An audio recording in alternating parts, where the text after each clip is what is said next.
Assassin's Promise by Thomas Woodward, Chapter 30. As we neared closer, the walls of the strange city began to come into view. The change had been imperceptible, but the city began to expand before us. The spires still rose, towering overhead, defying all logic of what was possible. How could this be? And yet the city was there. It was real. We were almost close enough to touch it. Just a few more dunes, and we would be standing before the wall.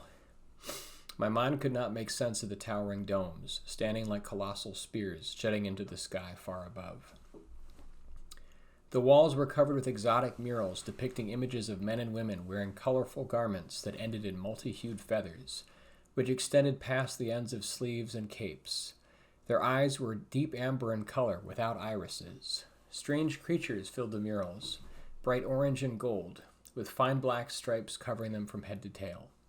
Jade icons were leveled above each section where the intersecting walls met. Strange fish with elongated bodies with two heads faced each other at each parapet. The idols were made of enormous solid blocks of jade. Each must weigh hundreds of stones. It was hard to tell from the distance, but each sculpted figure would be larger than a horse. Arches were interspersed along the wall, carved in delicate, ornate patterns and glazes apparent to give a pleasing look to anyone with an artist's eye for detail. Peeking through one of the arches, I could see a square with a large fountain that dominated it, shooting precious water into the air. I gaped in astonishment. Reaching out unconsciously, I motioned to Stannon to take a look for himself. Stannon sat, unmoving in the saddle, concentrating deliberately on some point far ahead of us. He did not seem to see my gesture. "I think they have water. Sand and wind. I hope my eyes aren't deceiving me," I said, shock still running through me. Stannon did not reply. He just seemed to become more focused still on his forward trajectory. I looked back at the city gates which now loomed before us, silent as death. Immense statues rose from the sand around us in a twin column, spaced 20 paces apart. Each statue was different, some carved to look like men, others were indistinguishable in shape, sand having eroded much of their features. One of the statues directly ahead of us had the form of a giant bird, dark feathers dyed with an unknown substance. Obsidian eyes glinted the light, giving way to jet and jadeite, which formed the body of the statue.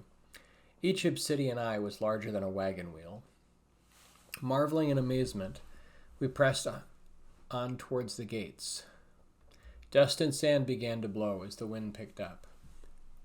Casting a quick look behind us, I could see a wall of sand raging there in the distance, although it was coming our direction.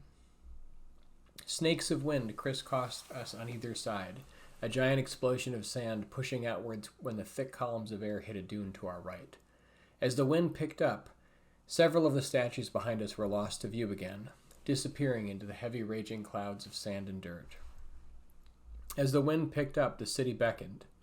We urged our mounts forward into a gallop as the raging gusts continued, unabated. A coiling column of air moved ahead of us, like a great tendril snaking down from the sky, and burst into a heavy wall of dunes. The sand erupted in a massive gout, spilling in front of us in rolling waves. I could no longer see the gates ahead of us. Cursing, I tried to urge my mount faster, but had to be careful so we didn't lose our footing. Doing so now would be death. Stannon disappeared in a cloud of sand just feet from me. Sharp stabs of lightning burst from the sky, discharging ahead of me. I felt a crack reverberate through me, my entire chest shaking with a massive crash.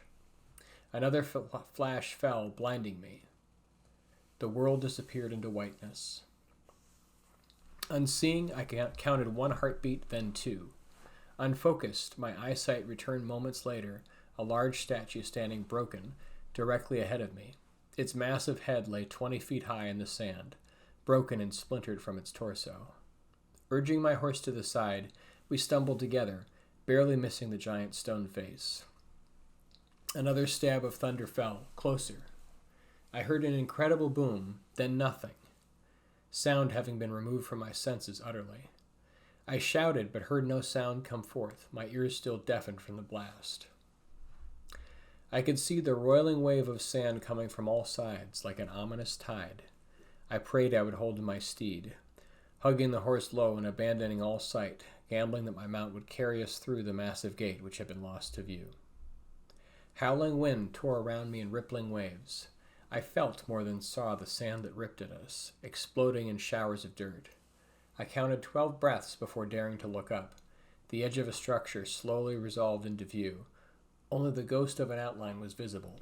The gate! It must be the gate! We passed through a barrier. A strange feeling passed through me as the howling sand and dirt fell away. It was replaced with a stark silence. My eyes fell on a fountain, gusts of water still shooting into the air from its depths. Turning in wonder, the odd city street lay around me, the gate a roiling black and brown wall of muted sound.